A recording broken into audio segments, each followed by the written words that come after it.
To the 12th Annual Alvin Plantinga Fellow Lecture, sponsored by the Center for Philosophy of Religion. I'm Michael Ray, and I direct the center along with my colleague Sam Newlands. Al Plantinga directed the Center for Philosophy of Religion for 20 years, from 1982 to 2002. And when he stepped down from his directorship, Al's successor, Tom Flint, renamed the center's Distinguished Fellowship in honor of Al. That same year, the center instituted the Alvin Plantinga Fellow Lecture, and so here we are. This year's Alvin Plantinga Fellow is Steve Wykstra. Steve is professor of philosophy at Calvin College.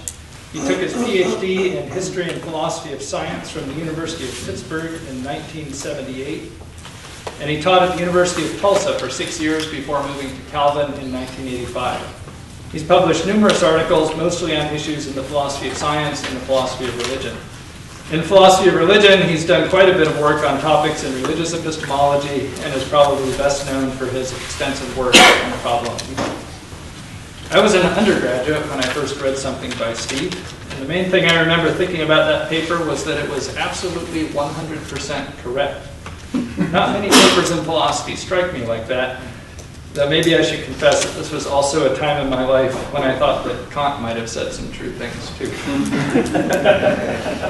Steve asked me 2 minutes ago to mention Alvin Plantinga's Twin Pillars of Christian Scholarship lecture, which I have now done.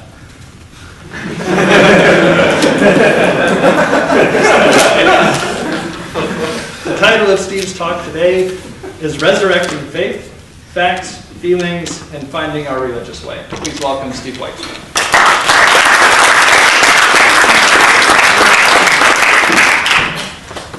Well, here are those handouts. Leon, you're perfect for this. Just kind of give a little stack of them to people, not one by one, a little stack of 6 or 8, and they can pass them around. Now, this handout you'll receive has 2 sorts of things in it. It has some quotations that I'll be reading from John Venn's book, which I'll be discussing, and it has some numbered premises. It also has the whole article, but I reduced all the rest to a font of the size of 1 point. So if your eyes are really, really good, you can follow along with the whole article. But they'd have to be really good. Luke 24, 13 through 18.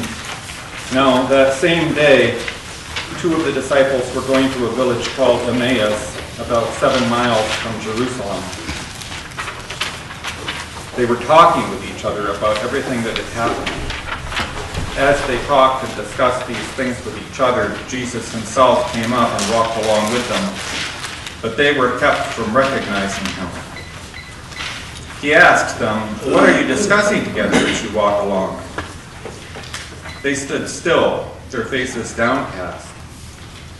One of them, named Cleopas, asked him, "Are you the only one visiting Jerusalem who does not know the things that have happened there in these days?" "What things?" he asked them. "About Jesus of Nazareth," they replied. "He was a prophet, powerful in word and deed before God and all the people. They crucified him, but we had hoped that he was the one who was going to redeem Israel."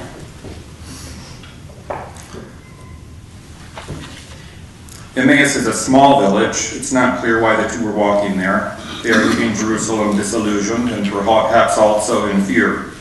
Might not the authorities come after Jesus' followers next? The 11 in Jerusalem, we read a few verses later, are on this day huddling behind locked doors. The 2 are in animated discussion, but also downcast. They see Jesus still as a prophet, powerful in word and deed before God and all the people, but they no longer hope that he is Israel's Redeemer, the promised Messiah. And moving toward Emmaus, they are walking away from Jerusalem and away from the community that hoped in all that. Then they meet a stranger. Not long after, even as night descends, they are on the same road, but hurrying back to Jerusalem, back to that community. What changed them, and what's the nature of that change? The standard answer is God's resurrecting Jesus. That's what changed them. They met the risen Lord. I think that's true. But Luke also tells in curious detail both the human and divine sides of a process of their change. He tells, for example, how Jesus joins them, walks with them, but they don't recognize him. It's not some defect in them. Luke's phrasing is considered. They are kept from recognizing him. Why? Luke tells of Jesus interrupting them, but by asking to be brought into their conversation. Jesus does not belittle. His questions elicit their feelings and their thoughts. Are there in the details of Luke's story things to learn that can also help us? A first answer might be that we need to listen to our doubts and listen closely to their nature. Today I'll talk about a book that might help us do that. 10 years ago or so, I wandered into a small bookstore in San Francisco and saw a slender book. The black spine, here it is. The black spine just said Venn on some characteristics of belief. You may have heard the name Venn in connection with Venn diagrams, little overlapping circles for representing syllogisms and sets. I knew him more for his fat 500-page book, The Logic of Chance. I'd studied Venn's fat book in the late 1970s and really liked it. At that time, I was writing my PhD thesis on scientific rationality. I was also, in a big way, struggling with doubt. After 5 years of graduate study, I was, for the second time in my life, it seemed, on a road moving away from Jerusalem. Some 20 years later, paging through this slender Venn book in the bookstore, I was surprised, for there was the inside cover bearing the full title. It says, on some of the characteristics of belief, scientific and religious. Meaning, this is quaint, the Holstein lectures for 1869. So, looking further, I saw it contained 4 lectures and each started with a Bible verse. So John Venn was a Christian, and even, it seemed, some sort of minister or priest. A little probing confirmed this. Venn graduated from Cambridge in 1857. In 1859, a famous year we'll see, he was ordained a priest in the Church of England. Soon after, he returned to Cambridge as a professor, a lecturer, and in 1869, he gave these 4 lectures. Some context for Venn. 10 years before the lecture, in 1859, 2 books sent seismic shock waves throughout England and well beyond. One was Darwin's famous Origin of Species. The other was titled Essays and Reviews, a now forgotten book that introduced England to radical New Testament scholarship coming out of Germany. Venn doesn't directly address either book, but he was not impervious to either of them. He'd been raised in a religiously devoted evangelical family with a long history of men who were famous ministers. He was firmly expected to follow family tradition, becoming a minister himself. But he very nearly didn't, for he had spiritual struggles that led him to feel he wasn't suited to minister to others. There is a remarkable letter in which Venn, after hesitation, pours out his doubts to his father.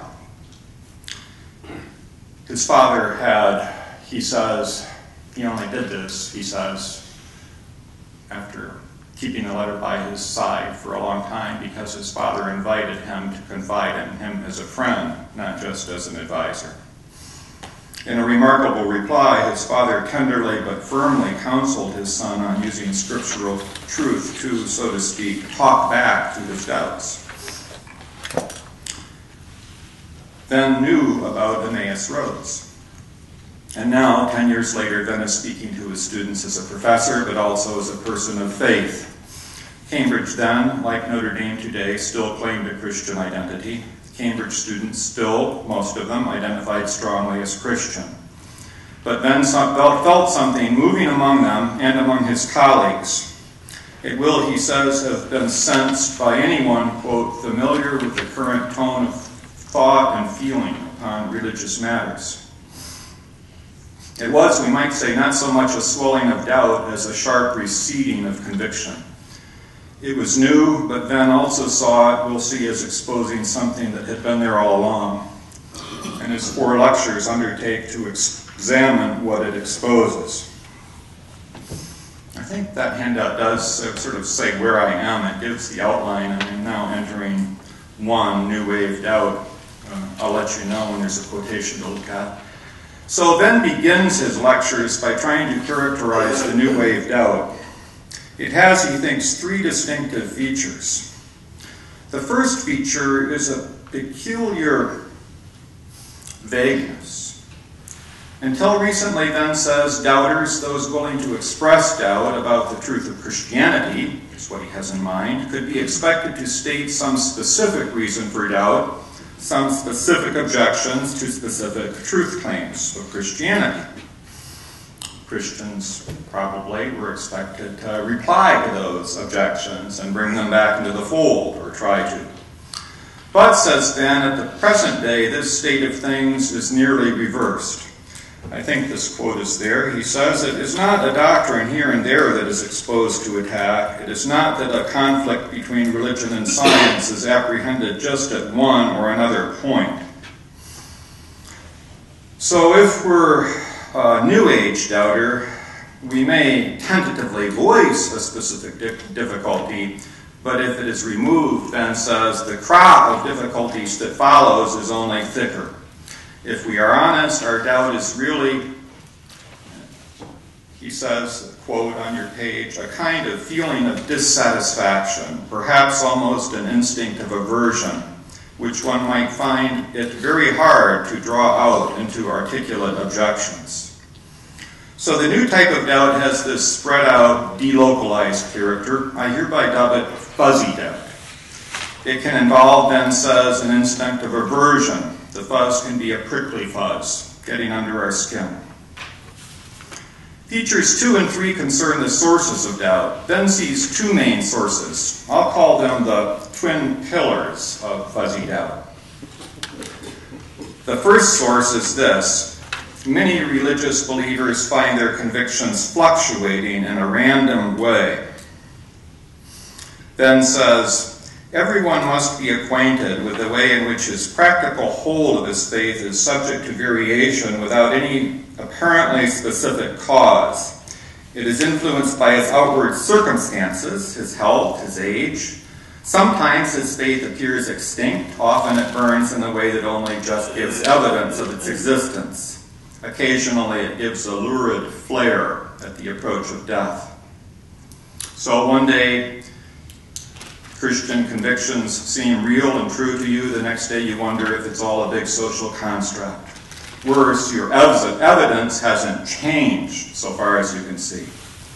You are, Venn says, like a hiker in deep fog who finds the light around her growing sometimes dimmer, sometimes brighter, and she cannot say why. Venn writes, the sun has remained the same throughout. Your eyes have not varied in their power. You cannot point to any particular cloud as having caused the change, and yet there is change. Second source of fuzzy doubt. In 1869, when Venn was writing, he realized science had only recently crossed an important threshold, the threshold where the smartest people could understand only a small fraction of what, if I can so put it, science knows. We are all of us, writes Venn, quote, now in a position in which we can know but little, even of the facts in most scientists, and next to nothing about the evidences of those facts. Venn doesn't mean we become know-nothings. We know more now. You and I are not chemists, yet we know that when common table salt dissolves in water, it breaks apart into charged ions, positively charged sodium ions and negatively charged chlorine ions. 120 years ago, charged ions were known only to God. Now you and I know about them too. But, here's Venn's point, you know it by being a member of and depending on people, specialists, who on these things are smarter than you. We might expand on Venn this way. In many areas, you know what you know by virtue of belonging to a community of knowers. For charged ions, the community includes theorists who came up with the idea, experimentalists who did diverse and specialized experiments, critics who pushed them hard on their reasoning, debates that wrestled through all this to see where the evidence really points, and also textbook writers and publishers in high schools and high school teachers who allowed this to be transmitted to you and me when we were 16 years old. In many areas, we know stuff as members of these broader knowledge communities, or as philosophers call them, epistemic communities. With this point in mind, Venn continues, this being the case, what is our security against being misled or deceived when we accept a result on the authority of those who are acquiring it firsthand? Our main reliance must surely be on the fact that the genuine students are in substantial agreement. If they coincide in their conclusions, we do not doubt that they have arrived at least some substratum of truth. If they are in dispute, we mostly withhold our full assent from any of them. And here lies the rub for religious matters, for what we now face is, as Venn puts it, awareness of a huge contrast. That is, increasing awareness of the prolonged, in fact incurable, differences of opinion which exist in the province of religion as compared with that of science. Consider science first. Here Venn says we are struck by the compact unanimity which exists, at least upon many subjects. Even where scientific points are still in dispute, it is asserted that such points are but few in number and of small importance compared with the bulk of those which are universally accepted by the competently informed. And what is more, each successive age sees this proportion still further diminished. Now compare religion. Here we are struck by the endless discords which prevail. Some of these are between major religions, others are within a given religion. Such discords can be at the level of church practice itself, others in the area of scholarly study of the theology and Christian scriptures and history. Speaking of the church level, Venn writes, hardly a generation passes without some church being shattered into sects or some sect undergoing still further subdivisions, whilst centuries elapse without showing any sign of reunion. That sounds a little more like Dutch Calvinists than Roman Catholics, I guess. So Venn finds these two things, inner fluctuations, outer disagreements, are now leading many people to severe attacks of this fuzzy doubt. Is this by a reasonable process? Is it sensible to see these two things as justifications or even indeed as explanations of fuzzy doubt? Venn realizes this may look thin. It may seem, he says, quote, to be assigning as a cause of doubt the doubt that already exists. But he thinks there's a logic here. It is well to begin, he says, by putting in as precise a form as possible the above considerations with their implied inferences. Here's the first way he states the first pillar. The fact that most people do not retain their religious convictions with unaltered tenacity, but find them exceedingly varied in practical efficacy according to circumstances, in other words, find them fluctuating, suggests the conclusion that these convictions are less the product of objective facts than of our own morbid fancies. And the second pillar, the fact of there being such an endless conflict of opinions in religion, even if we suppose each person to retain his own opinion with unwavering steadfastness, is pretty clear proof that the subject matter in question is one upon which the truth cannot be reached. Let's break these down a bit more. The first argument appeals especially to the weird fluctuations in our religious convictions. Let's call it fluct. Venn phrases it in a somewhat modest inference. The premise is said to suggest the conclusion. So perhaps we can lay it out this way. Fluct 1, most people find their religious convictions fluctuating and vacillating. There's some unstated premise, we'll leave a blank. And fluct 3, so it is somewhat probable that these convictions are no more a product of something objective, are more a product of something subjective than of objective facts. The second argument we can call the conflict argument.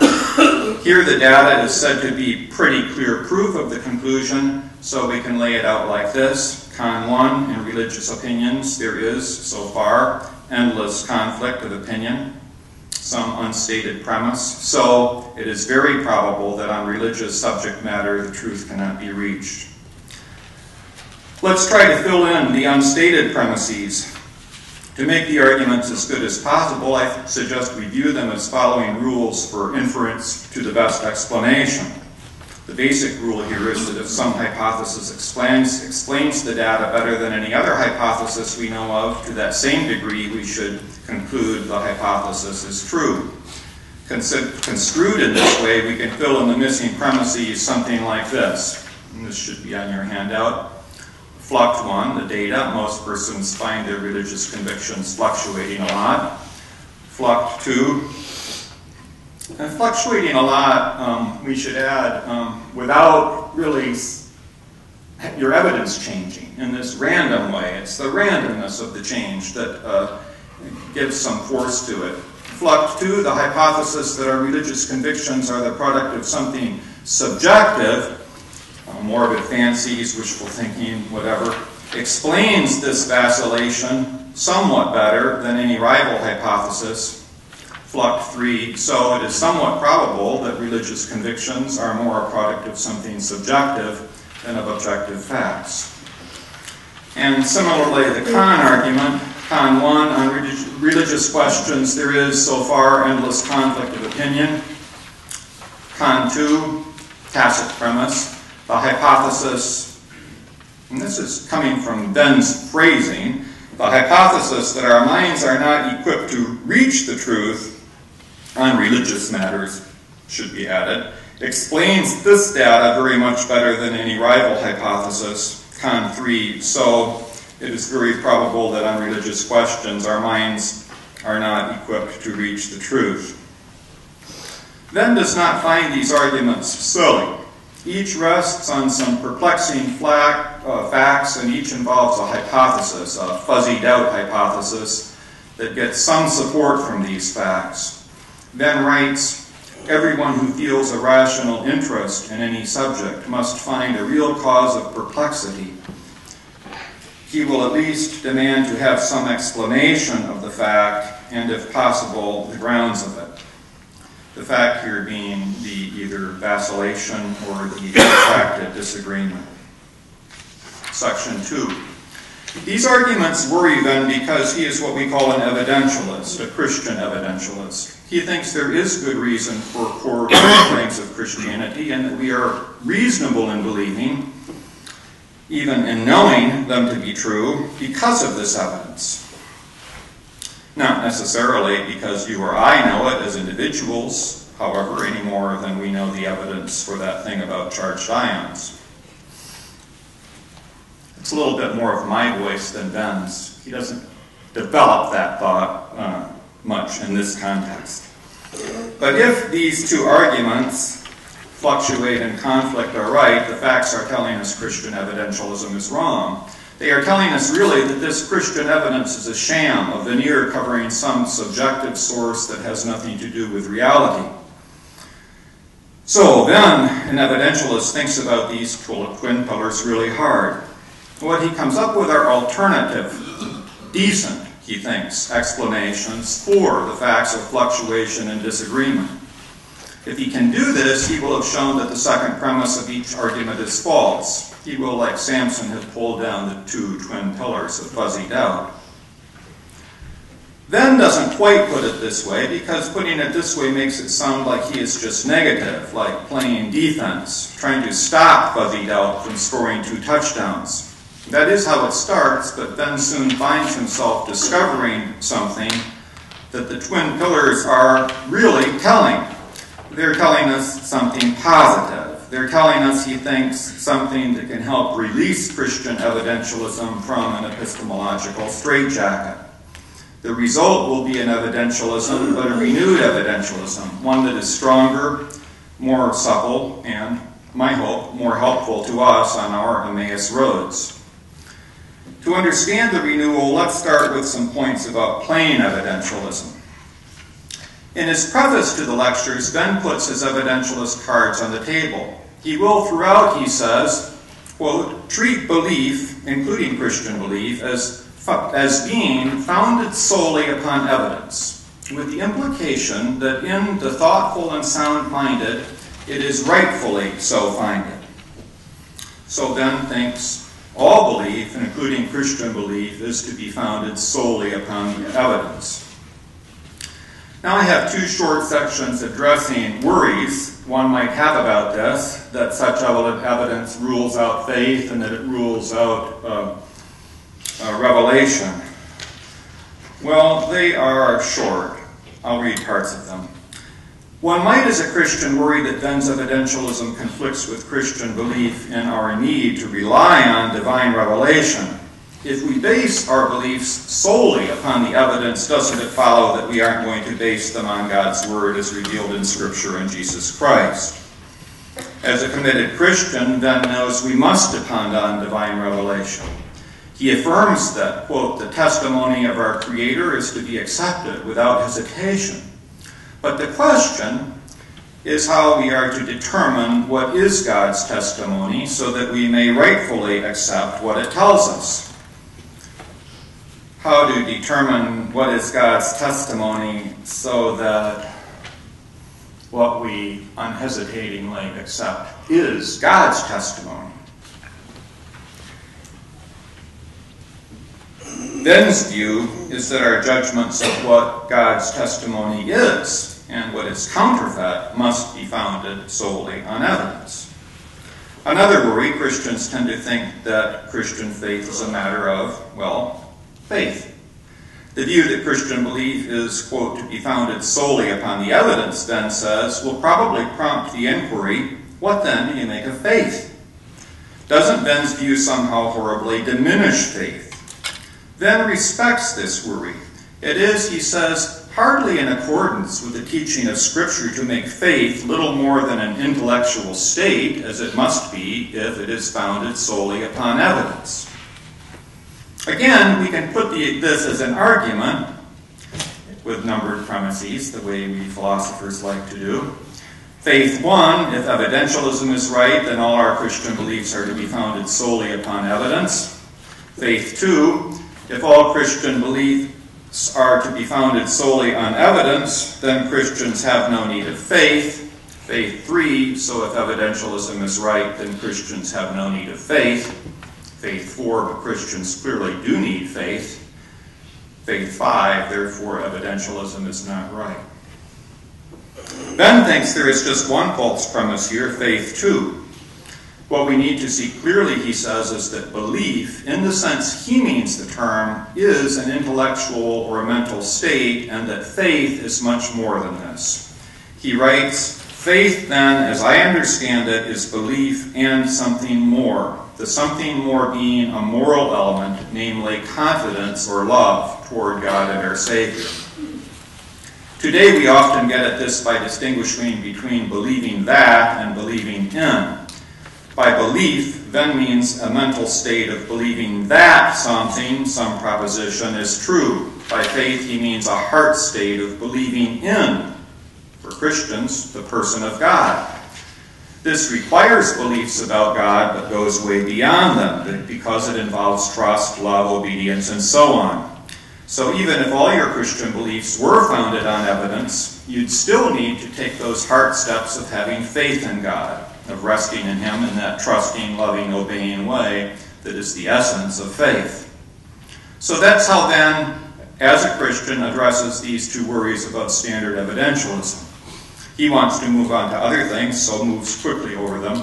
So shall I. Section 3, Liberating Evidentialism. To treat fuzzy doubt, Venn thinks we must reform, or better, liberate evidentialism. Christian evidentialists have, he thinks, as he thinks about this, put the concept of inferential evidence in an epistemological straitjacket. Venn asks us to reconsider how we actually form opinions. Opinions not on simple and detached subjects, like whether one's checking account is overdrawn, but on questions, he says, of large inquiry and especially of human interest. Venn finds evidence for those sorts of conclusions have three features.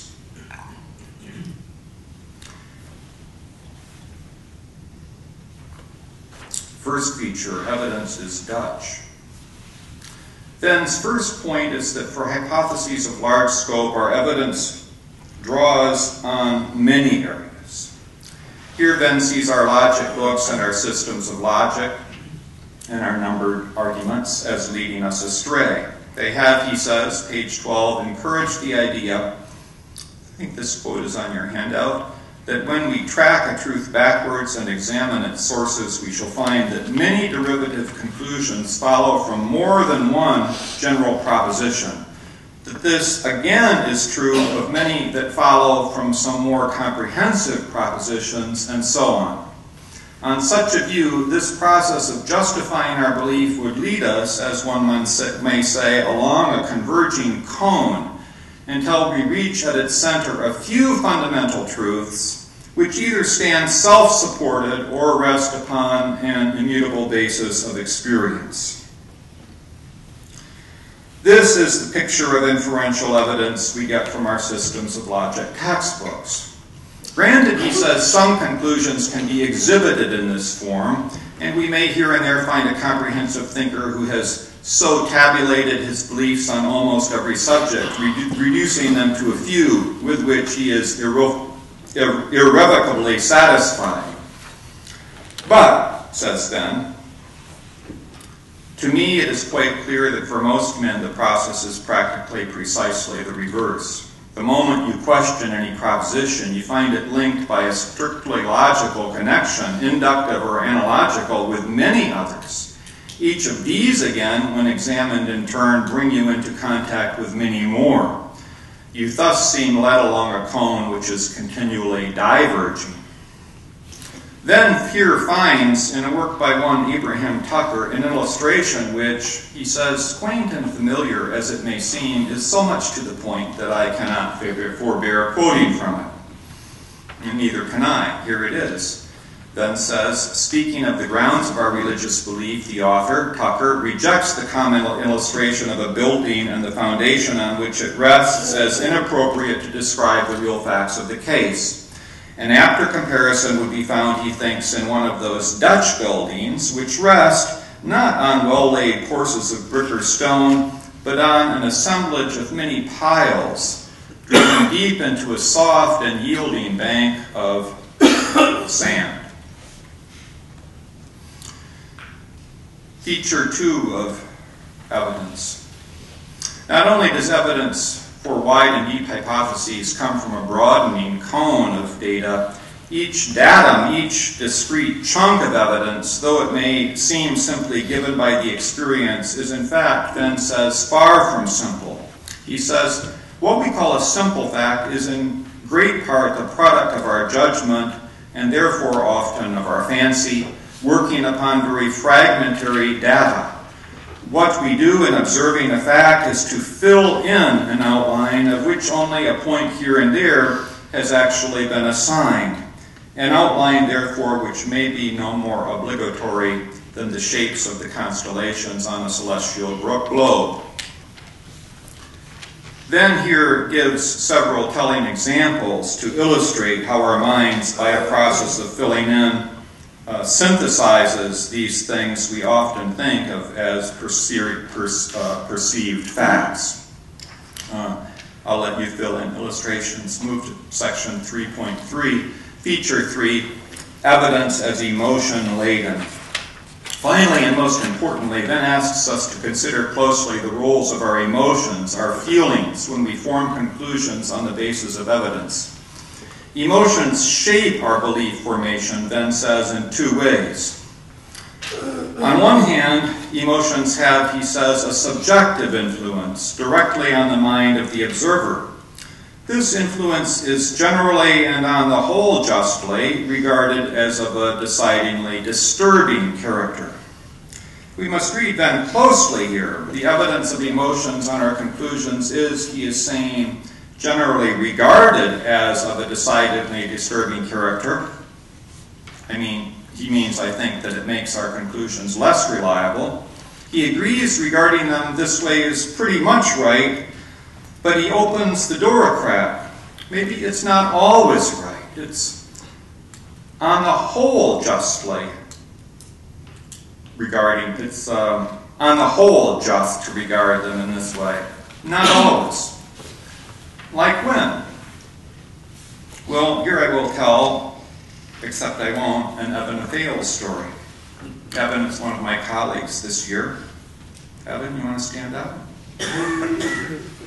Maybe I'll just start it. Evan likes climbing, likes scaling hundreds of feet of sheer rock in incredibly dangerous places, sometimes with Alvin, Plantinga, Boston Frosten, Rick Odd, and other rock climbing philosophers. So here's my Evan story. Evan was climbing a few years ago. That's all right, right? Yeah. He was climbing a few years ago in the Canadian Rockies. Bad weather set in, and he had to hole up overnight in a shallow cave a bit up a cliff face. Night fell, it got pitched back, and it was getting cold out there. But his body heat kept it cozy inside. It was nice, except for a few mosquitoes whining nearby. He rubbed on some cutters, curled up in his parka, dozed a bit, and started thinking about a problem regarding causation and counterfactuals. His eyes suddenly jerked open. He had heard something, a faint slithering sound, somewhere near the mouth of his cozy little cave. His heart pretty much stopped beating. His mind reviewed in a flash everything he knew about Canadian rattlesnakes, and his ears began taking in every whisper of a slither along that wall. Now, Evan hates fears. He sometimes gets irrational fear attacks, panic attacks, and so on. Also, like Boss and Rick, he lives in California, so he always has on hand plenty of, well, various and sundry consciousness-altering substances, let's just say. One of them would quiet his fear totally, mellowing him out nicely. He hates fear. Should he be thinking about this as a solution to his current problem? We're talking about fear. Fear was telling him there's the emotion of fear. Fear was telling him there's a potential problem here.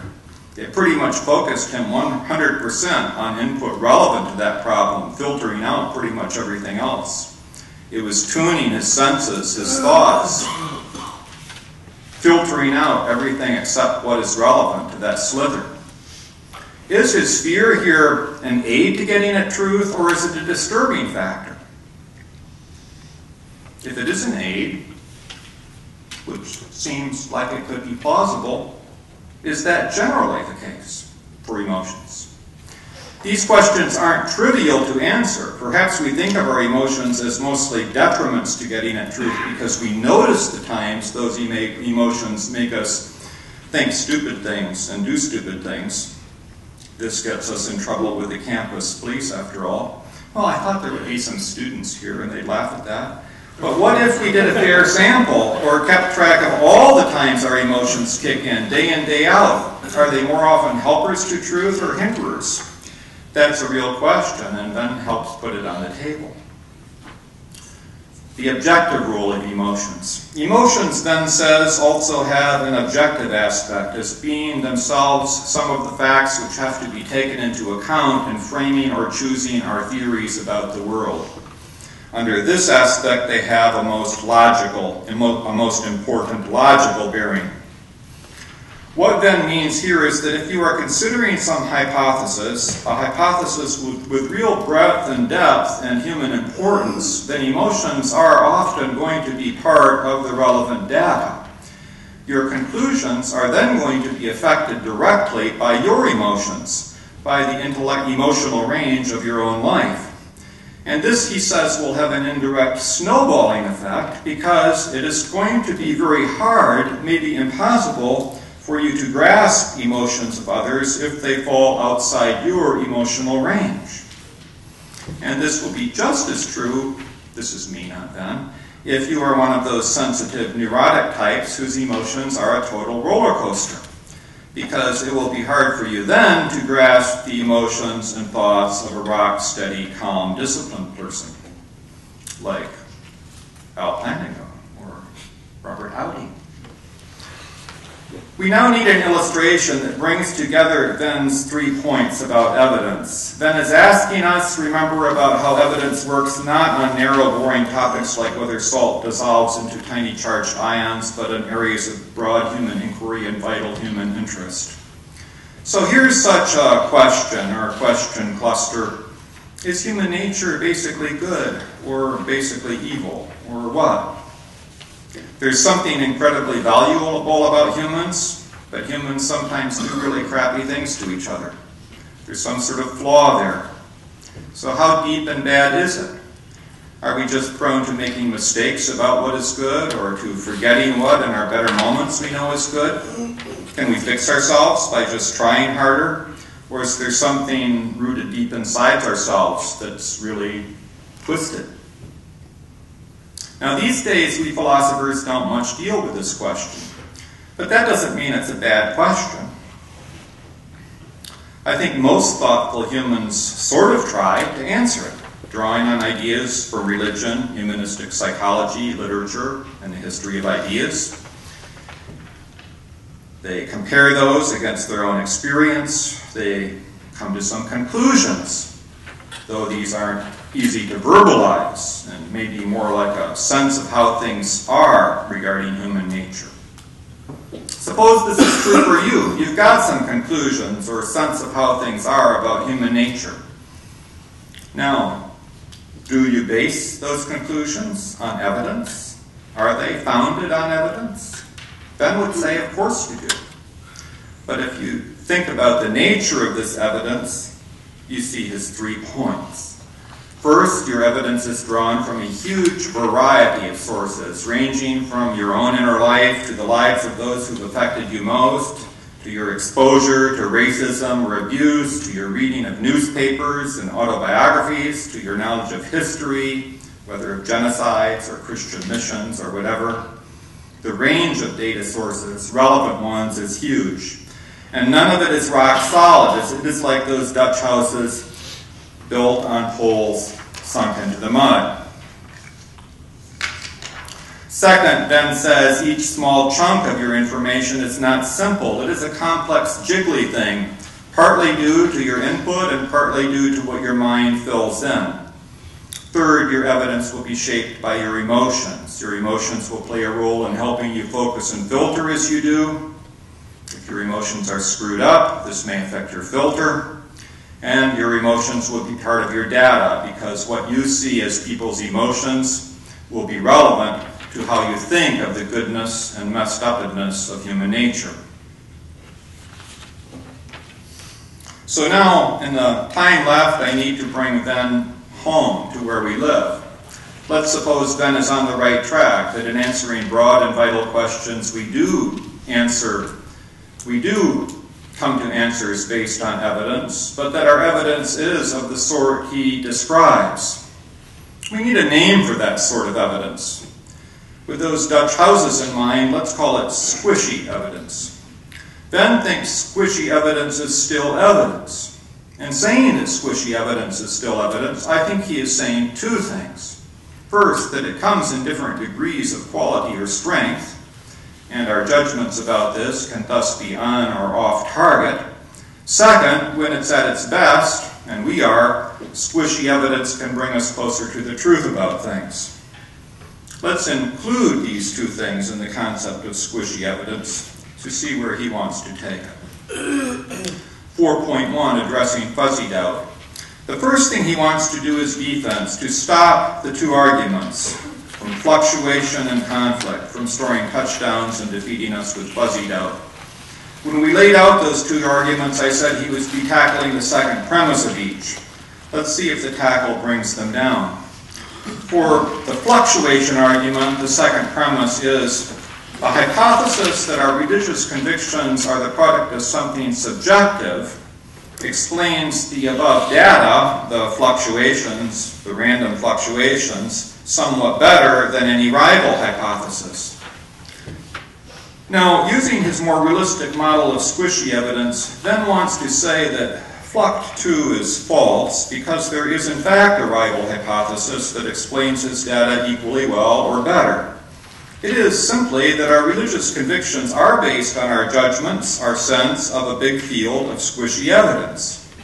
A key relevant aspect of squishy evidence is that it is a big field with lots of squishy chunks of data. And what Venn wants to say here is that a change in our circumstances can, partly by acting on our emotions, change how we are filtering and selecting and gestalting the chunks in this squishy field. If your girlfriend dumps you and you are feeling crushed, it can be easily lead you to select out from all your experiences with women the ones that have dumped you because you are such a jerk. And this can cause a shift in your belief about human nature, at least human female nature. And a year later, even some small circumstance can trigger your memory of getting dumped and again alter how you filter that whole field of evidence and cause a shift in your level of conviction or even in the direction of your conviction. I leave for your consideration or our discussion whether Venn's hypothesis does explain in this way religious vacillation as well as the more extreme hypothesis. If it does, the first pillar pretty much collapses. Venn's approach to the second pillar is similar. Here the data was that on religious questions there is so far endless conflict of opinion, protracted disagreement. And the second key premise was the hypothesis that on religious questions our minds are not equipped to reach the truth explains this data very much better than any rival hypothesis. Again, using his model of squishy evidence, Venn wants to offer a hypothesis that he thinks explains the data of endless conflict equally well. The core idea here will need to be that on the hypothesis that religious questions rest on human judgments about squishy data, it is to be expected that people will, over long periods of time, continue to hold different answers to them. Now, some things are hard to see here for me. It is hard to see how Venn's core idea will bring down Con 2 by giving an explanation. It's a little hard to see the relationship between Con 2 and Flucht 2. Both are meant to be pillars for fuzzy doubt, but they seem to involve different fuzzy doubt ideas. In Flucht 2, the fuzzy doubt hypothesis is that our religious convictions do not rest on any sort of evidential judgment. They rest on something subjective like morbid fantasy. So that's the hypothesis that's playing a role in explaining fluctuation. In Con 2, the hypothesis is stated this way. On religious questions, our minds are not able to get at the truth, to make progress toward the truth on religious questions. Or H, on religious questions, our minds are not capable of getting at the truth. So it seems as if this hypothesis could be just beefed up. It's not committing itself to what our minds are relying on religious questions, and could be beefed up by including Venn's hypothesis. So the beefed up version would read, on religious questions, we are relying on squishy evidence, just as Venn says, but in this area, the questions are too big and the data too squishy, and so our judgments can never get at the truth. So, for me, it's hard to see here how Venn can use this hypothesis to contest the second premise and bring down this at least beefed up version of H. It's not clear he can say his hypothesis explains the data of protected conflict better than the beefed up version of H does. So here there are some questions to sort out and get clear about. I'll need some time to keep working on them. I have one last section, but I have no idea what time it is or how bored you are. 5, 7 to 4. Is that okay? 4, an hour paper. Another, so this section, this goes beyond usual philosophical discourse. I hope you find it not outrageous, but edifying. It brings us back to the topic of Emmaus roads. It starts with a story. 2 months ago on the phone, I was catching up with an old friend. I'll call her Judy. She'd been reading the new bestseller, Zealot, The Life and Times of Jesus of Nazareth, by Reza Aslan. I will just call him Reza because Aslan is the lion in Narnia, and to me is like a really sacred name. Judy is my age and was raised in a small-town Calvinist church like me that drifted away from Christianity, and she seems to have a hard time finding a way forward or back. So she was really excited by Reza's book because she says she'd never heard Jesus presented in his historical context before, and she'd gone to 2 big meetings in New York where Reza was talking about these things. What Judy shared over the phone went very approximately along the following lines. Steve, this is the first time I found Jesus interesting. The book by Reza explains how Jesus was distorted by the church and Paul and all the church councils. In the beginning, there was lots of diversity among the followers of Jesus and lots of different written gospels about him. But when Christianity became the state religion, Constantine appointed bishops and stuff to squash the diversity. And the other gospels got labeled as heresy and destroyed, and left us with a repressive religion that isn't what Jesus stood for at all, which is also the narrow-minded Midwestern Christianity you and I grew up with. More. Steve, I want to go back and try to read Elaine Pagel's books again. She's a Princeton philosopher, and she says the same thing and also gives us the Gospel of Thomas, which was written the same time as the Gospel of John. It gives a whole different picture and gives us a Thomas Christianity. In fact, Jesus was one of many healers in that time, but as Reza explained, he was different because he didn't charge money for healing people. Oh, Pagel's also gives us the Gospel of Judas and the Gospel of Mary. I think that's Mary Magdalene, the one who married Jesus. And all these were just discovered in caves in Egypt recently. And they now give us Gnostic ways to follow Jesus that is so much different from that Paul Christianity with its emphasis on sin and on God killing his own son so he could stop being angry at our sin and all that. Have you read the Gospel of Thomas, Steve? Now, Judy knows I'm a Christian, and I think she sees me as kind of the narrow-minded Midwestern type, but not entirely.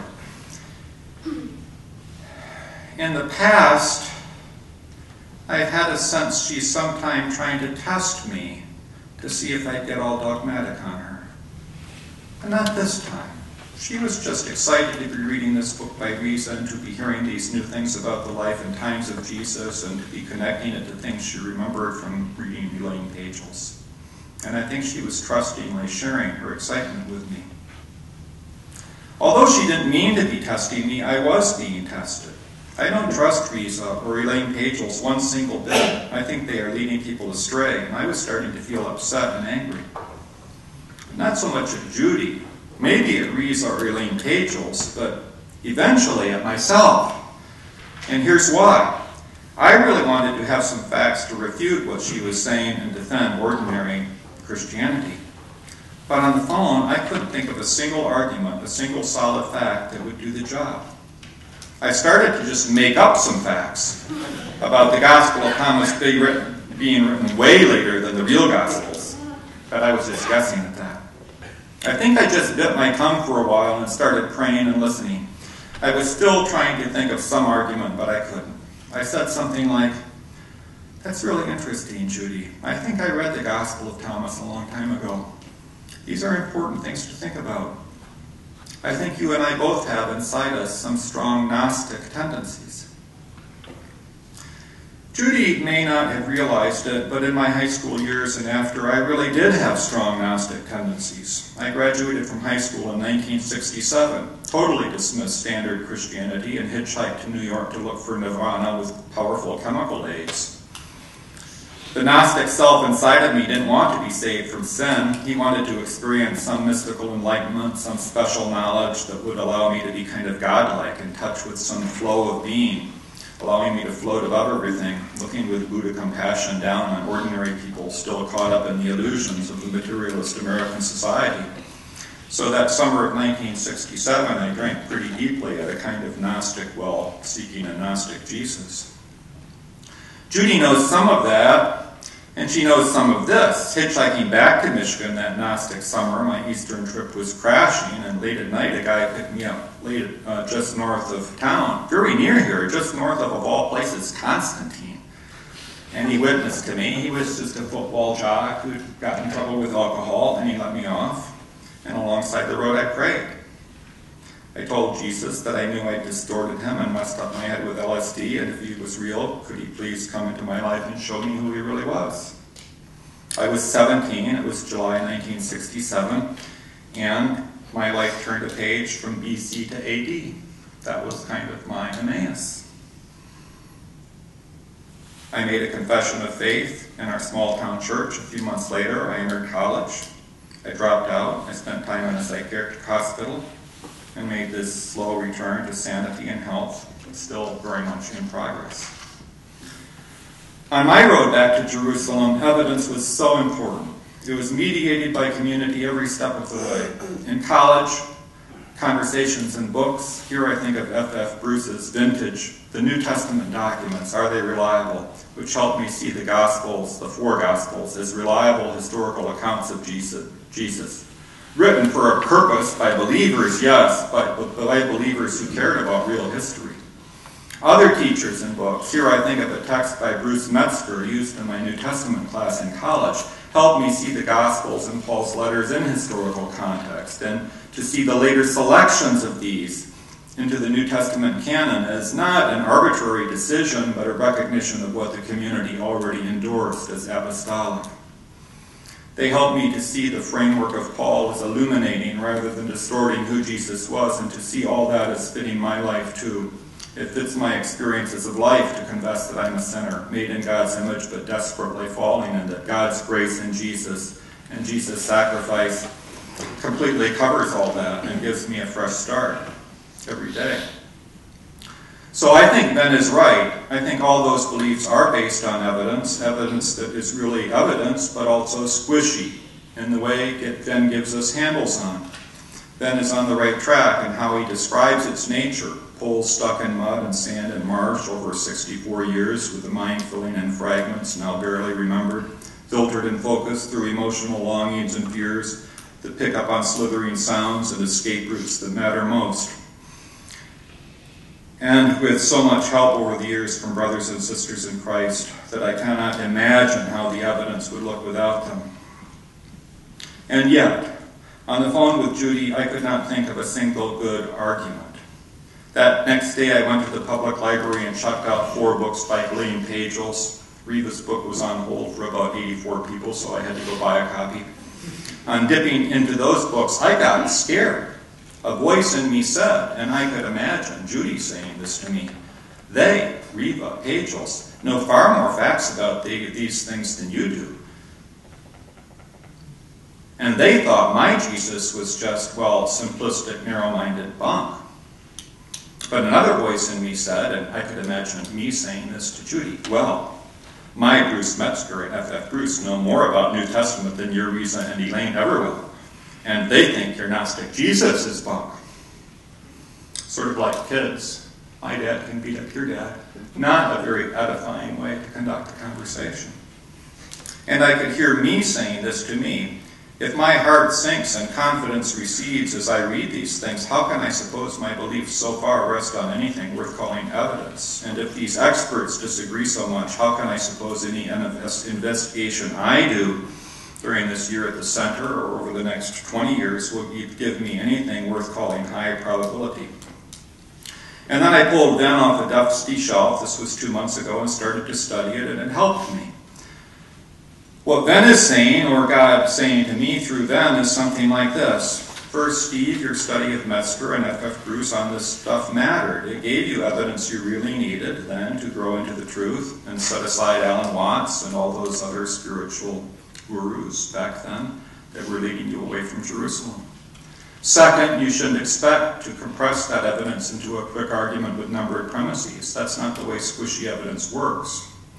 Third, you should expect smart people like Risa and Elaine Pagels to passionately disagree with smart people like Bruce Metzger and F.F. Bruce. Well, live versions of those people. Both sides are passionate. If they weren't, they wouldn't work so hard on this. Both sides are in fact facing that huge hillside of squishy, spring-fed evidence, filtering out mud and panning for gold. Fourth, keep at it. Study Risa and Pagels and add new resources to your vintage Metzger and Bruce, but study them again too. Your advantage is that you don't have to trample the hillside with them. You just have to listen as carefully and charitably as you can to their arguments. Are they any good? That's a lot easier. Peter Venn explains this really well somewhere, and I thank him for it. And from somewhere else, something I read somewhere else, Rich Mao, I think I hear one last thing. When the stranger and two disciples reached the turnoff to Emmaus, the stranger indicated he was going further down the road. But Cleopas and friends, whose hearts were burning from how he'd been pointing out new evidence to them, urged this stranger to come with them, eat, stay overnight. He came in, and as he broke bread, they recognized him as Jesus, and then he disappeared. Swish, swish. And Cleopas and company compared notes, grabbed their sandals, and were on the road headed back to share with the huddling recovery community there their own fresh glimpse of a patch of squishy evidence.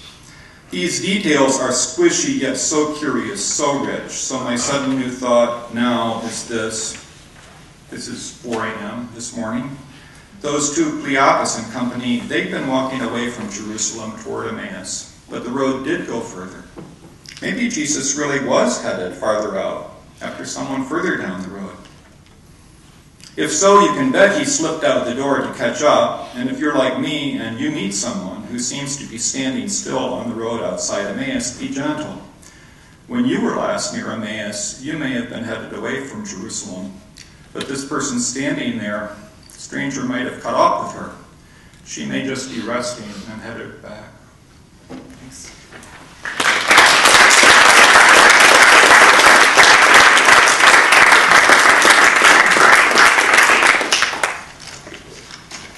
All right, we've got time for questions. I'll keep a queue, and Rob and I will pass microphones to people.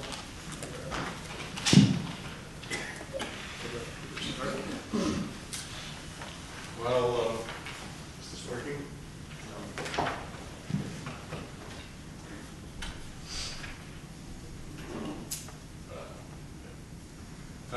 Well, first, as we say in church, thank you for your witness.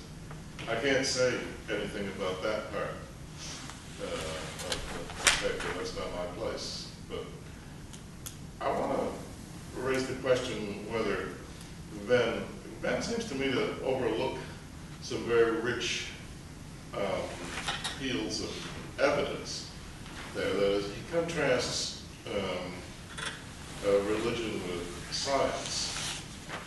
But what about the contrast between those two things and the mutual, many-way contrast between those two things and, say, politics and philosophy and morals and aesthetic and literary judgment and so on. Now, all of those share the third aspect of the New Wave doubt. That is, there's wide diversity of opinion, no way to come to any agreement, and so on. They don't seem to share the fluctuation, though, that is, people's political convictions don't seem to fluctuate.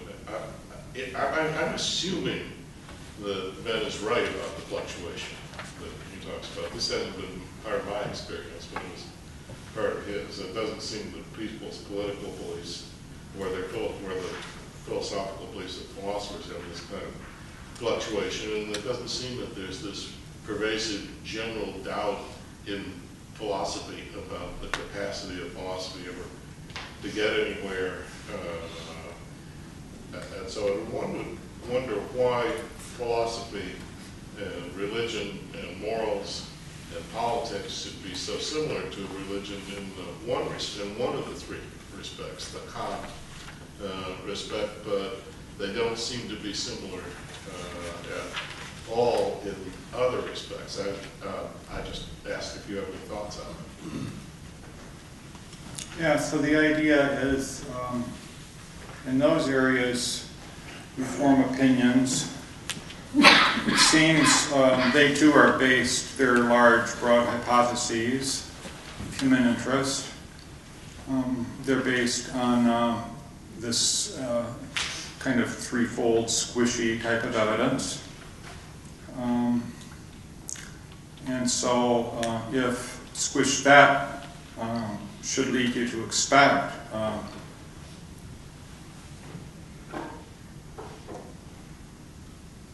both features, it seems only to lead to one. I mean, in those you do find protracted disagreement. And so, so far so good. What you don't find is the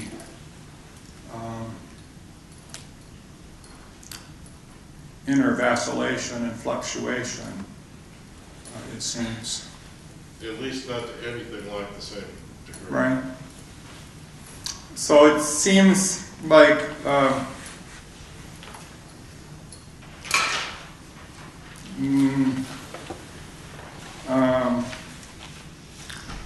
we maybe want to look for some further features of squishy evidence that Venn has overlooked. I mean, if we're trying to improve his hypothesis here and not just toss it out, some further features that make squishy evidence which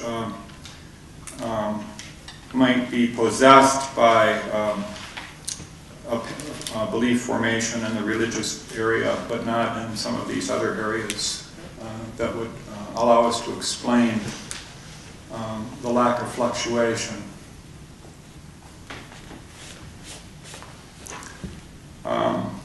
My thought about that, I wanted to bring in an essay by Richard Jeffries on preference among preferences, because I think part of our volitions, and what he says this is part of what makes us human, that we can have preferences about preferences. We can prefer smoking over chewing gum, but we can prefer chewing gum over smoking. And he borrows this idea from Harry Frankfurt. There's a certain way in which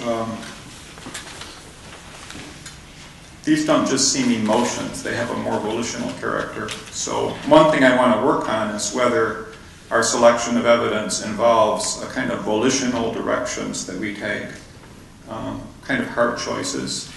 And it might be, I don't know, it might be that those, that aspect, that kind of heart volition sense, Doyerbeard talks about the direction of the heart that lots of Calvinists are fond of. That might be, that might either not be involved in some of these other areas, or the type of volitions involved might be more stable volitions that we don't fluctuate so much on. I didn't have space or time to bring Jeffries into it, but it fits in with that part of my kind of research program.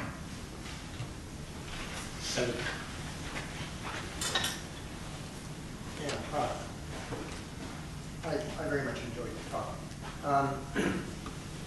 We are all fallen creatures, and I have a question. I've been particularly interested in what you have to say about the role of emotions. There's a sort of crude view of the nature of religious faith, which suggests roughly, I think, that people have religious beliefs because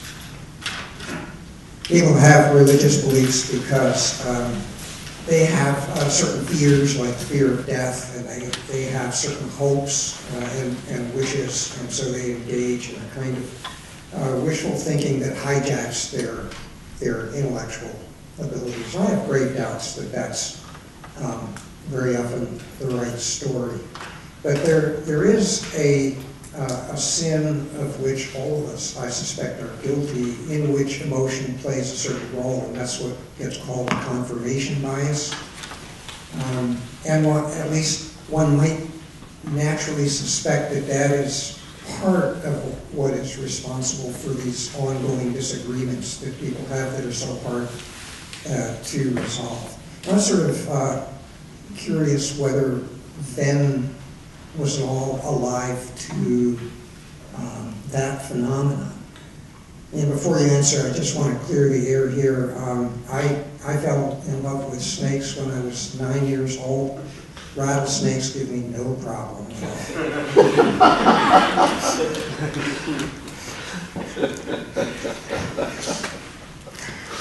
all.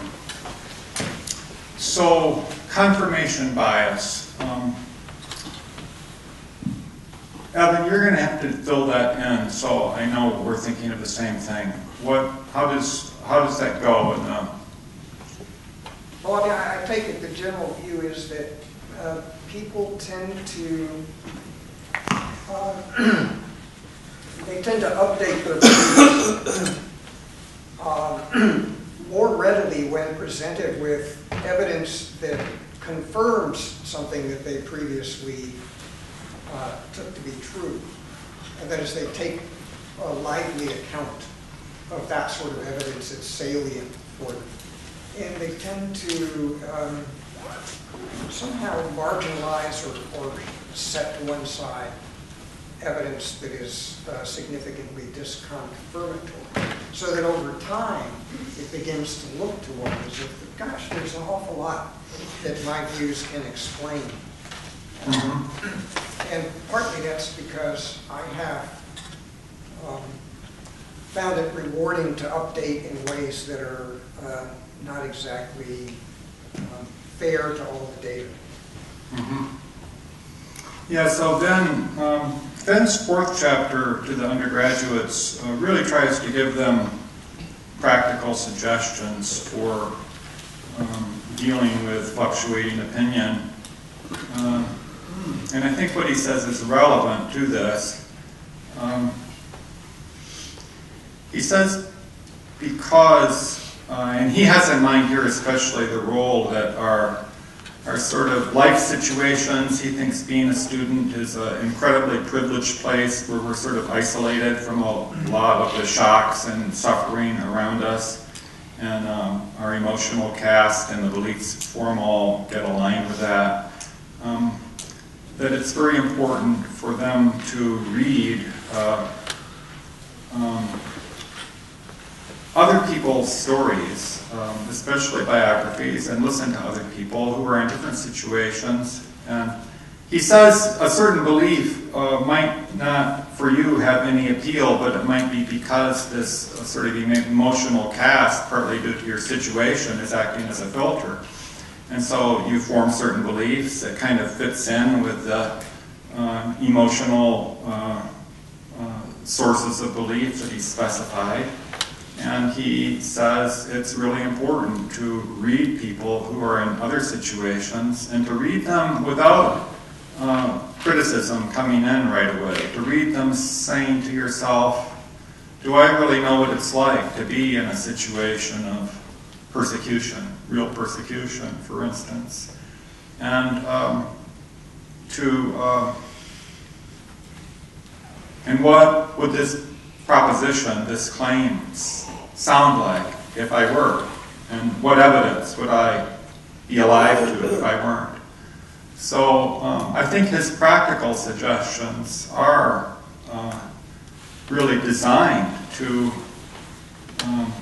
by considering the features of fuzzy evidence and the nature of the filters we can fall into using to kind of try out different filters on the evidence. I think that would be really relevant to it. Does it sound like it? Evidence next.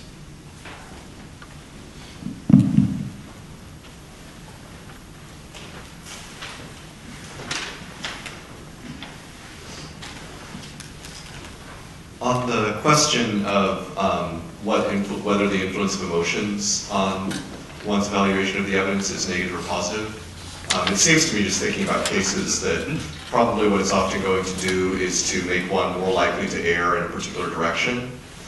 So for example, in the case you described where Evan is afraid of a snake being near him, it seems that the emotion of fear in that situation will make one more likely to wrongly think that there's a snake present, rather than to wrongly think that there's no snake present. I think that in a lot of popular level disagreements between atheists and theists, that there will be accusations thrown in each direction here. So like the atheist might say, well, if you're afraid of hell, then of course that's going to make you be more likely to be taken in by bad arguments for theism, because you just want so badly to believe, because you're afraid that if you don't, then you're going to be punished for it.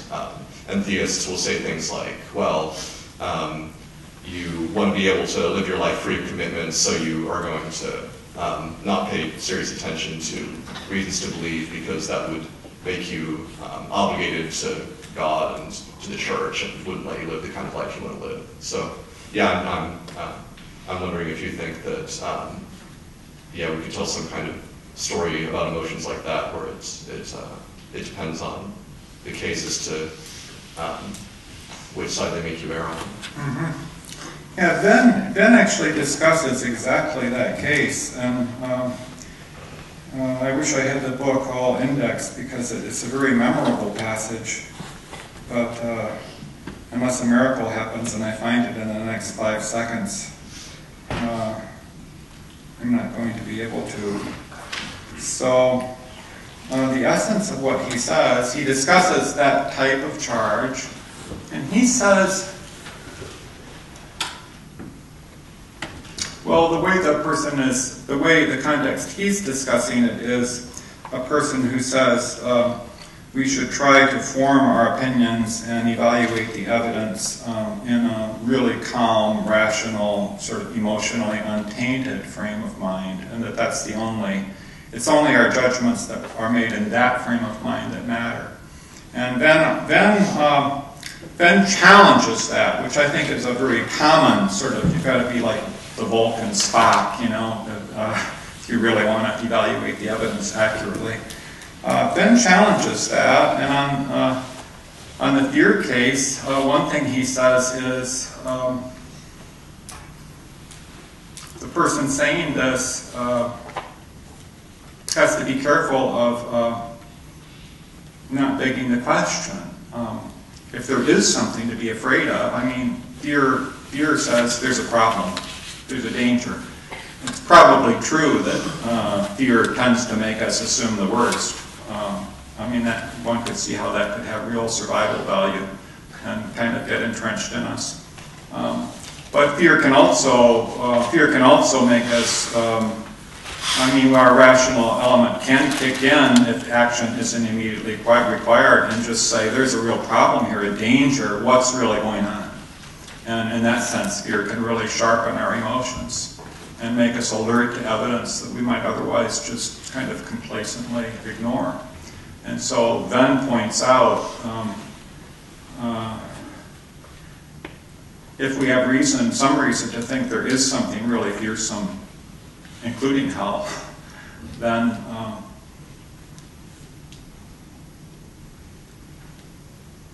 that shouldn't just jump us. He has a lot of discussion of Pascal's wager, which he doesn't approve of. It shouldn't force us into belief, but it should force us into that state of mind I imputed to Alvin of straining his ears to hear every whisper and not numbing his fear and getting all spacey in the situation.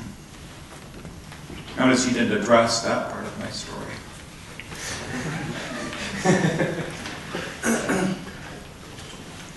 Thank you so much. I really enjoyed it. I have one possible suggestion for you in this. How does the squishy evidence thesis kind of help Venn to get rid of the con hypothesis? I have a suggestion, and then I wanted to share with you a Talmudic story that might raise a question for you. So the first part's kind of friendly. The second part's friendly, but with a question mark rather than an exclamation mark.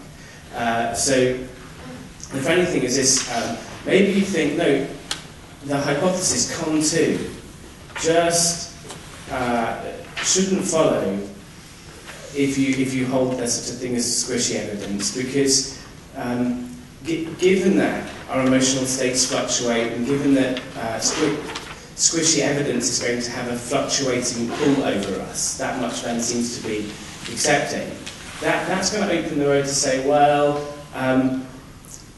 we're in an epistemic state that's going to allow us to access the truth every now and again, but not. There's going to be so many possible pitfalls along the way that when the evidence is squishy, you might only hold on to the truth fleetingly, and then come back to it, and then fall down again and come back. So this hypothesis that our minds are not equipped to reach the truth explains the data very much better than the wide hypothesis. No, it's not that they're not equipped to reach the truth. It's they're not equipped to hold on to certain truths permanently.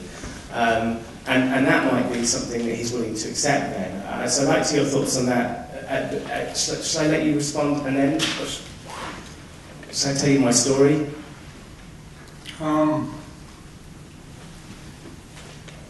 don't know if I could repeat what you just said. So I'll repeat it from filling in from the fragments that I remember. It was something like that, well, this is supposed to be in favor of Venn, right? It's supposed to be an elaboration. Mm-hmm. So if our judgments are based on a judgment of squishy evidence, then when there's certain types of emotional fluctuations in us, which might be triggered by really small things in the day, our minds will sort of review that evidence differently, gestalt it differently, and then what we thought probable before might look much less probable. We might even be pulled over toward a contrary view. Okay, that's Venn's view. So what's your addition to it exactly? So the idea is like the hypothesis of the con argument was our minds are not equipped to reach the truth. That's the hypothesis that's going to explain con 1 well. Right. So, no, our minds just aren't equipped to reach the truth permanently. What's much more likely to happen given our epistemic equipment is that certain truths will grasp fleetingly and come back to again. There's going to be a back and forth motion across this road to, where is it? The Book of Luke. Emmaus, whatever, yeah. And he should just accept that.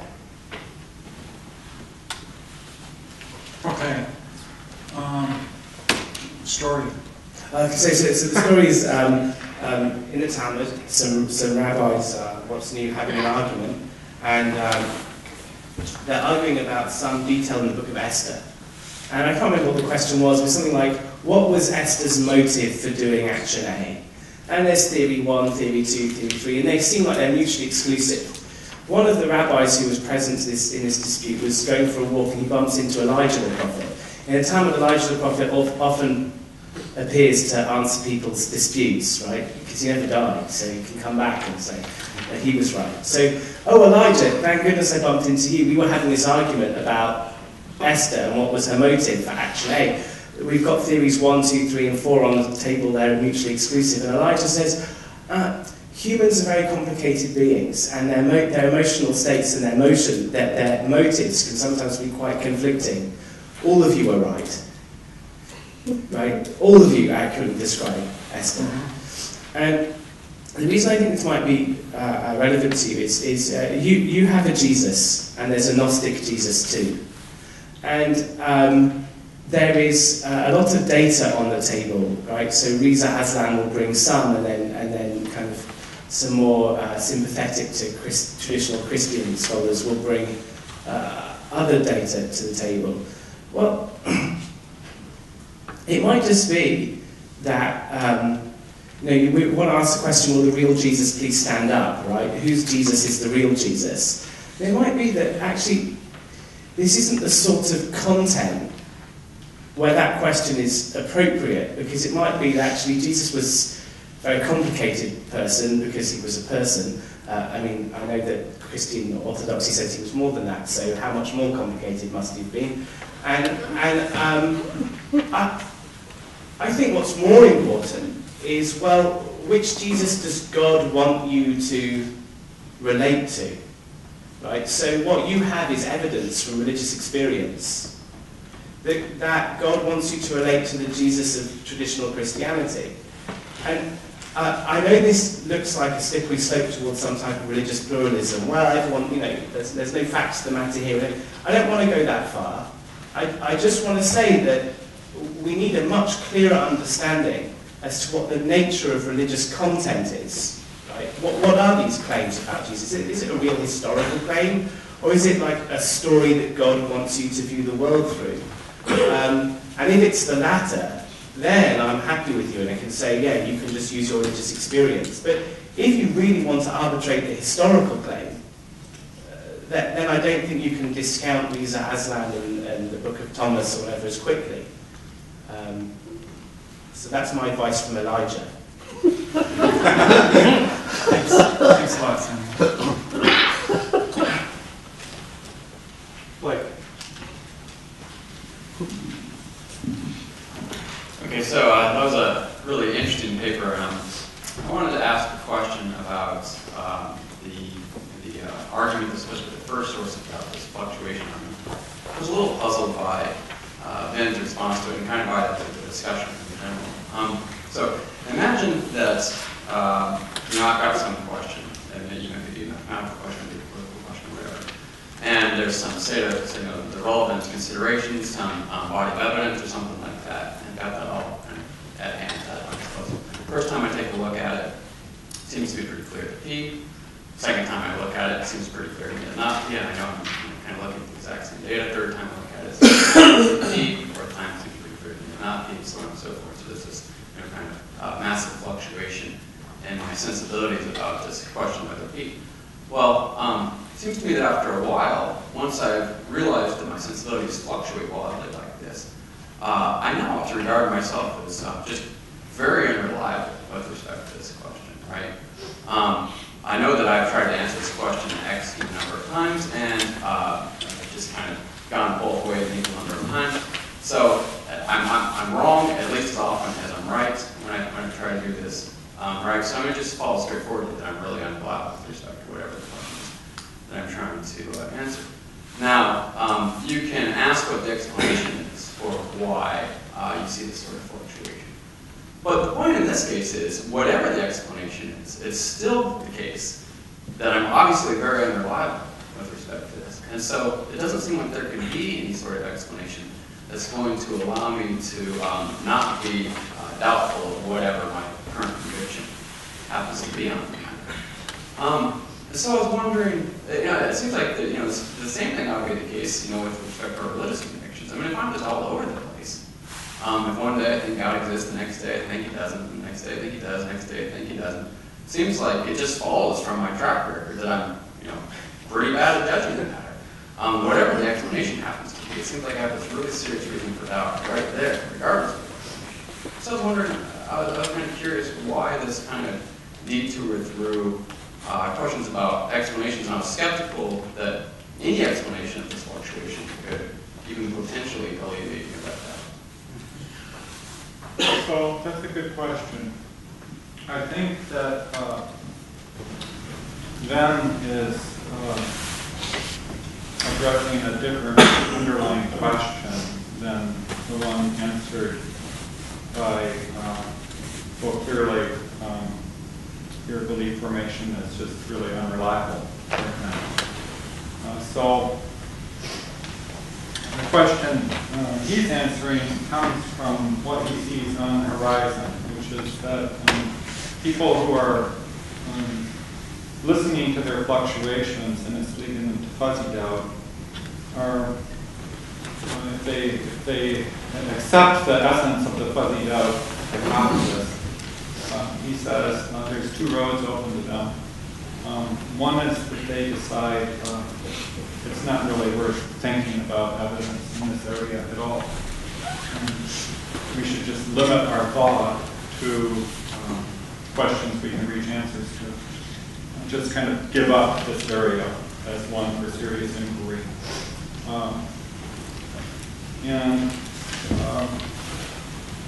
If they think that the fluctuations are showing them that in fact their best judgments on the question, since they're fluctuating, don't really rest on their evidential processing of this evidence at all, then he thinks they're really likely to take that road.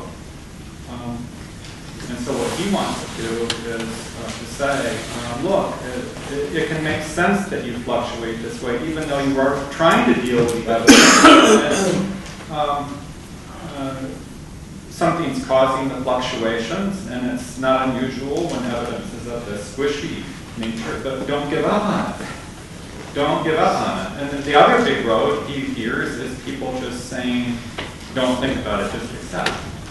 Just kind of Pascalian wager, so they still form belief. The first one just doesn't, they become like agnostics. They don't form belief, they say only crazy people try to think about that stuff. So I don't think he's trying to say, because the explanations have, as it were, a cognitive, evidential explanation, it's going to help you decide, well, you're fluctuating. It's not going to get rid of the fluctuation. It's not going to tell you one of those two fluctuations is reliable and the other is not.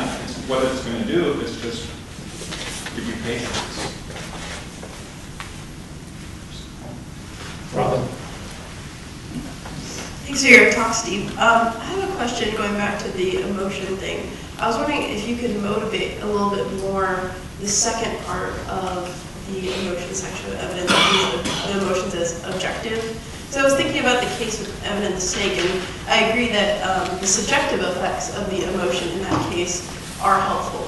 But it would be strange if you were lying there and thought, well, the fact that I'm in fear gives me even more reason to think that there is a snake around or something of that nature. And I think another concern about the objective factor is that a lot of the cases in which emotion leads us astray, I think, are ones in which we take the fact that we have an emotion as evidence that we should do a certain action, rather than just paying attention to the evidence that our emotion points us towards. So I was just wondering if you could say a little bit more about why we should accept the second part. Right. So there's two roles for emotions. One is they kind of act on our minds in this way. We tend to think of it as disturbing by filtering the evidence in a certain way.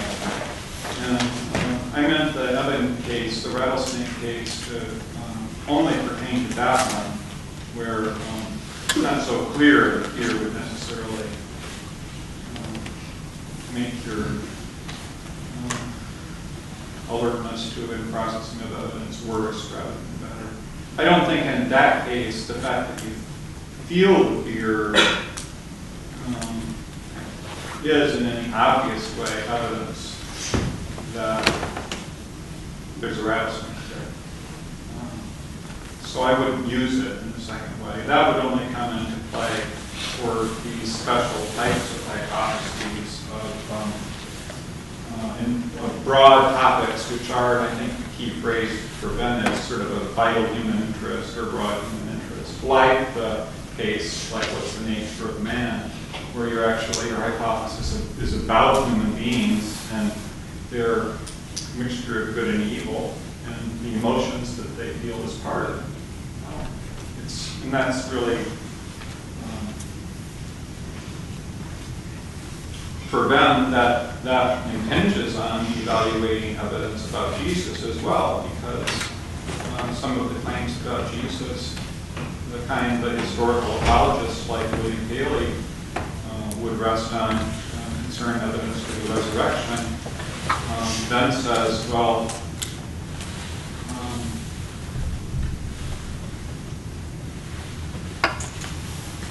the claim that Jesus rose from the dead as an attestation of God's sending him as a divinely appointed prophet, let's say, which is one of his offices.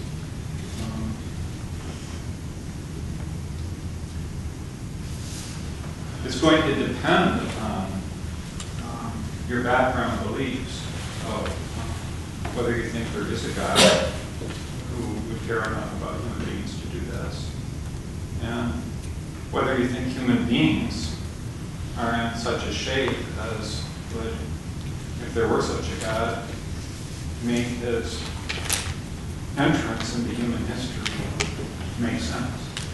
And so, even on a narrow question like evaluating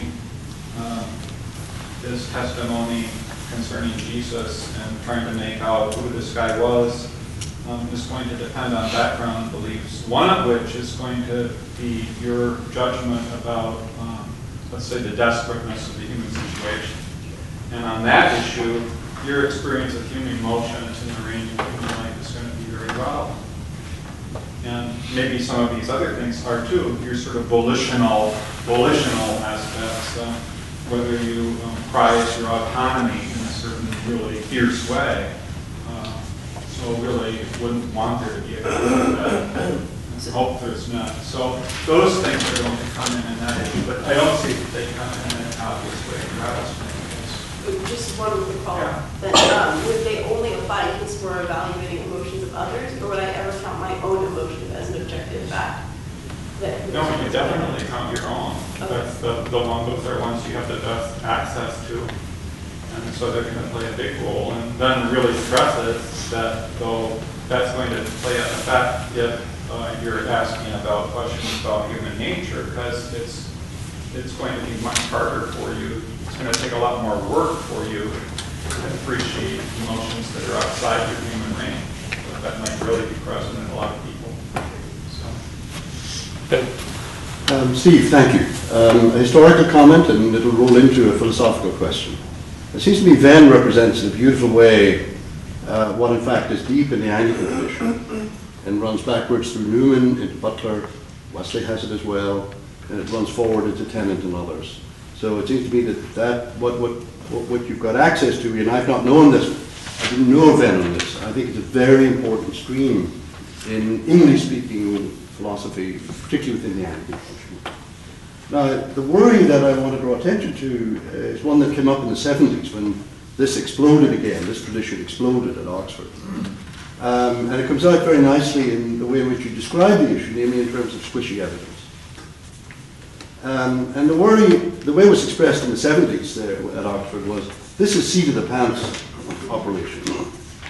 And it's really not reliable in the long run. And then the pressure, and I think you can see this historically both in New Testament studies and philosophy, is to formalize.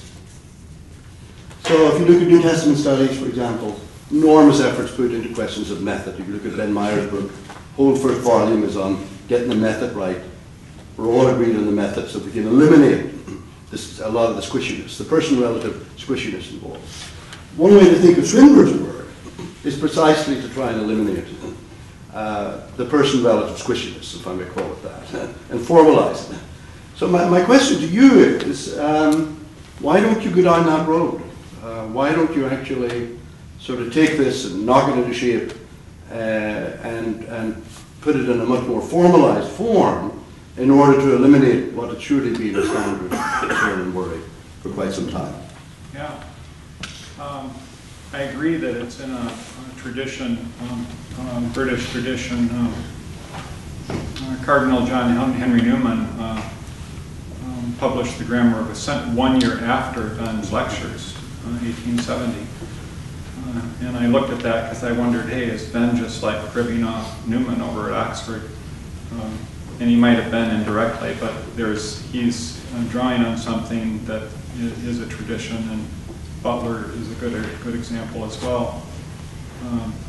Billy asked me earlier, are you a hard evidentialist or a soft evidentialist? And I said, what's that? And he said, well, like Basil Mitchell, he's a soft evidentialist, and Richard Swinburne is a hard evidentialist. And I had to confess, though I like trying to formalize stuff and make use of the harder tools, I think there's a danger of losing respect for our, what Newman called our iliative sense, that native sense, which, I mean, it's like all logic. I mean, Locke said God didn't make human beings, and then leave Aristotle to make them rational. We knew how to make deductive arguments before we had formal logic, and we do the same thing with these, using this iliative sense with informal evidence of this wide-ranging sort. So, I just kind of stand with a foot in both camps, and it doesn't seem to split me apart, but I certainly respect I think it's really important to respect our judgments of squishy evidence, even when we can't formalize it. We don't want to lose that. We've got Jim and then Douglas, and then we should draw to a close. Really liked your talk, especially the personal aspect of it. I think as you went through that, and I think we all went through our own and in a way. I'm not quite sure how to get a grip on this. I mean, if the whole story, the account is about religious questions or religious knowledge, that's one way to look at it. Could you check that that's on, Jim? I want to be sure your question is being picked up. Just tap it or something. Good. Yes. Okay. If it's all about, we're talking about religious questions, religious knowledge, that's one thing. But if it's a broader issue, a broader set of questions that we're dealing with, that's something else. Another way to put it is, and then respect to that whole thing, is religion all the way down for all of us, for everyone? That's a crucial issue. If it's religion all the way down, I think it's going to be squishy everywhere. There's no way. But see, I think we don't think it's religion all the way down. I think we think that there's some non-religious experience and evidence. And that evidence, in fact, we use that evidence and those experiences. In fact, we're so confident of those, we enforce them. We enforce them. We use that evidence and answers to those questions in an enforceable way, and we think we're rational and reasonable to do that. And there's a good argument that we are. And then the religious. Now the question is, if there is that non-religious experience that we think is actually enforceable, the question then, how does that relate to the religious, which we might think now is not enforceable? That's a crucial question. Is it? I mean, there's a question of what's enforceable and what's not. And one way to draw the line is it's this non-religious knowledge that's enforceable.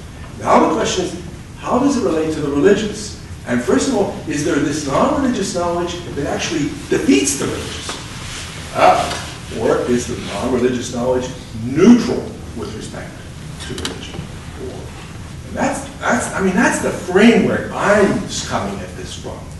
But I'm not sure that's the framework you or Venn are coming at this from. I do want to divide that knowledge up in two kinds, and I'd be really worried if it was religion all the way down. Then we're a mess. And I don't know what the justification for the laws we have for using any coercion in society would be.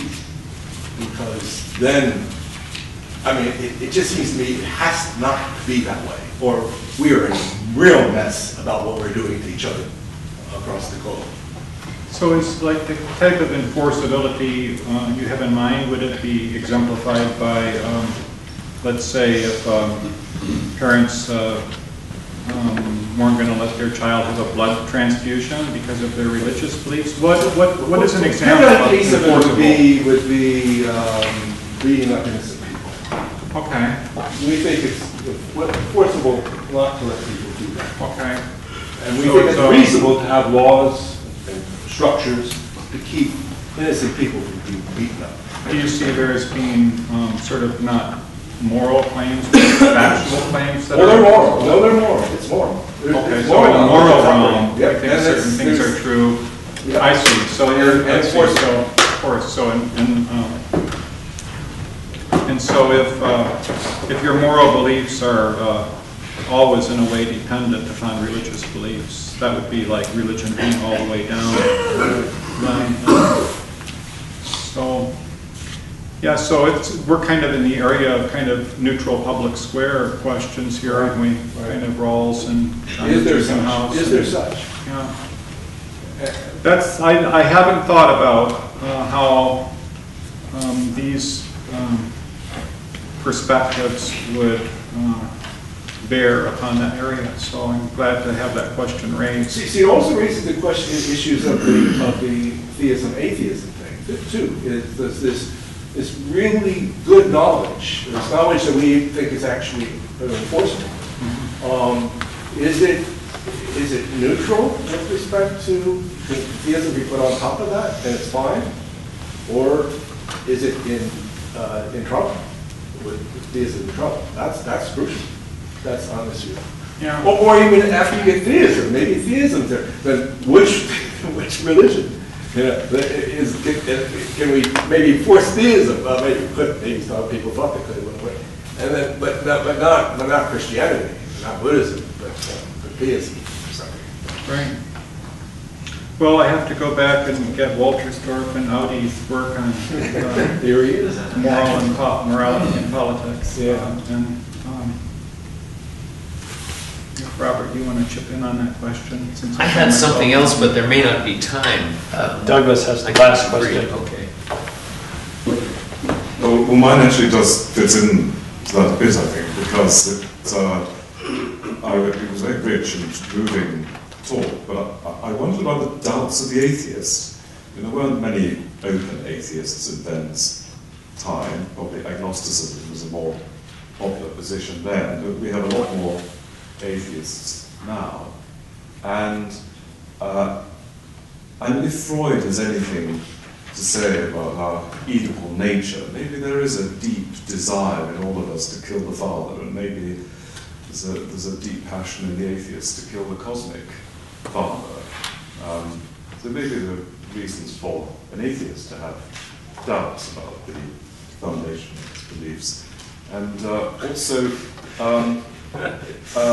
there's the old consensus of the people argument. Actually, it's very peculiar, if the atheist is correct, that the idea that there is a transcendent source of all being, potential and actual, is such a deeply rooted idea in human culture, whether in Christianity, Judaism, Islam, pagan antiquity, in forms of Hinduism, and it enjoys a continuity of esteem. This is not a doctrine that was held for a certain period in history, but has been held by many thoughtful people throughout the centuries. And would this not provide the thoughtful atheist reasons for doubting his or her position?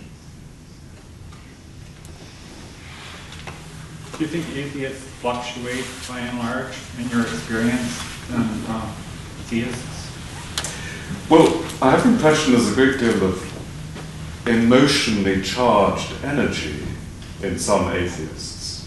And I wonder whether that's linked to fluctuating emotions of the kind you've been describing in the theistic sense. In the kind of methinks he doth protest too much sense? Yeah. Good questions, thank you.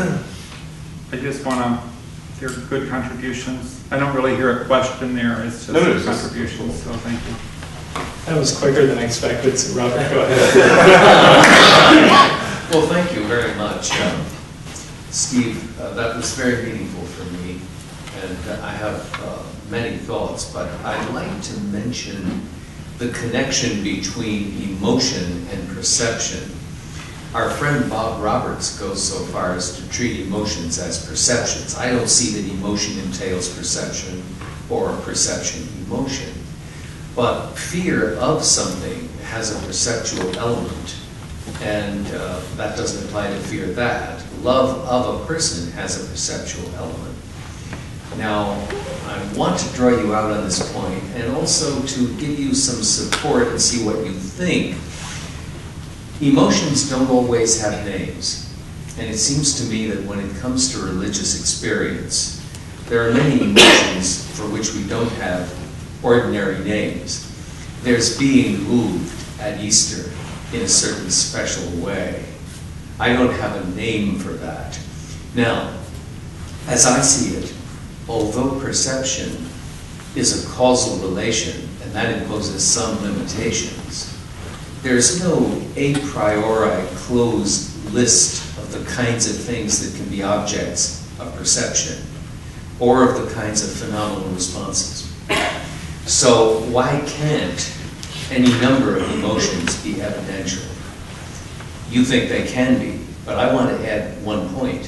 For me, knowing does not entail being justified.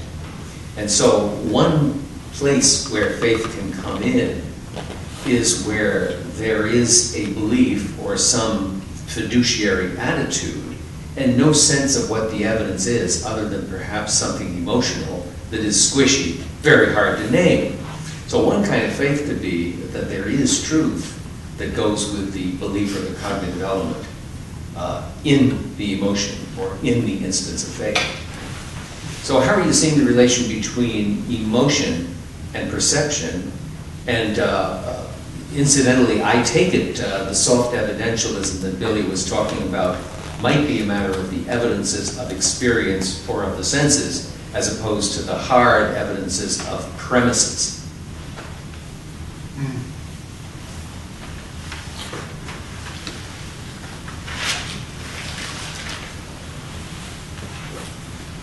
Yeah, so I guess I don't have anything that, whatever I say would just be picking up on phrases of what you've given and ripping on them a little, Bob, and I'm not sure that would really take us anywhere. Okay, I'll do it for 15 seconds. Do you think it's possible that knowledge doesn't entail justification, or that it doesn't? In which case, of course, God could give us knowledge without giving us justification for what we know. That seems to me to be an important option that the anti-evidentialist should leave open. If we think of justification as entitlement, given what or internally accessible grounds of some sort, or depending on such grounds. Yeah. So and articulable grounds at that. Okay, so there's these, clearly there's different concepts one can put under that term justification. If we take justification in kind of a Walter Storpian sense, to be justified in a belief is simply to be entitled to believe it, epistemically speaking, that you're not violating any epistemic norms, then I would say probably knowledge does require justification. If you're not entitled to something, given the norms that are subject to, I mean, you're going to get cases like Alston's bus case and things where you believe there's a bus there and there really is, but you've been subjected to a long psychological experiment, so you have good reason to no longer trust your senses. So your rationality is telling you don't trust what your senses are telling you, but you're walking across the street and a bus is bearing down on you, and you say, a bus is bearing down on me, and you jump out of the way. Did you know a bus was bearing down on you? You weren't entitled rationally to hold that because of all the defeaters, bad defeaters.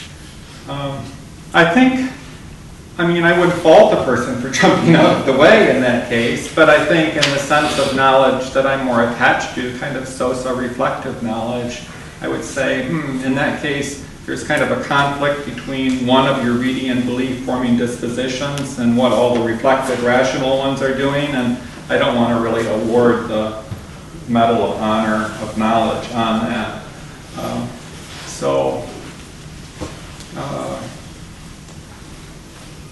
That's a whole other topic in paper though, so I'm not going to answer him anymore. All right, we have a reception outside that you're all invited to enjoy. Joyce Zarowski set that up, so if you see her, you can tell her thanks. And for now, let's thank our speakers.